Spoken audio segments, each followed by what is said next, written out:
प्रणाम मिथिला। एक बहुत सुंदर भगवती गीत लग के जे लिखने आदरणीय श्री मणिकांत झा जी, तो सुनल जाओ। निक लगे तो बेसी से बेसी शेयर करबे। सुनो।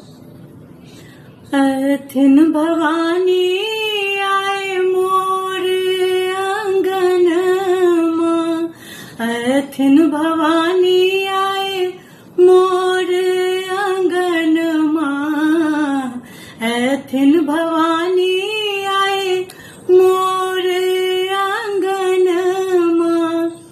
पुरतई आस जे हम देखल सपन मां, अथिन भवानी आए मोर आंगन मां।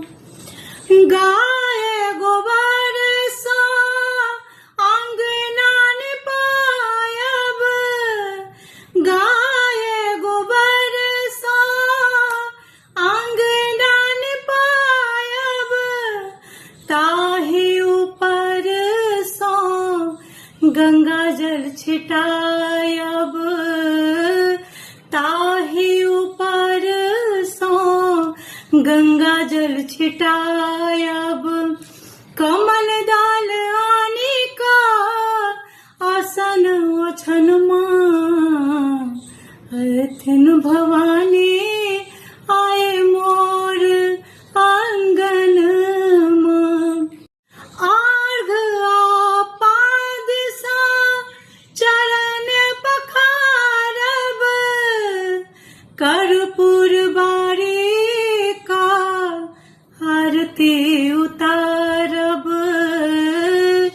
कर्पूर बारी का आरती उतारब। मौरी टांगब टांगब चनमा, अथिन भवानी आए मोर आंगन मां। किस्म किस्म के नैवेद्य लगायब, मणिकांत गीत सो जननी रिझायब, मणिकांत गीत सो जननी रिझायब। आशीष पायब मासो पकर चरण मां, अथिन भवानी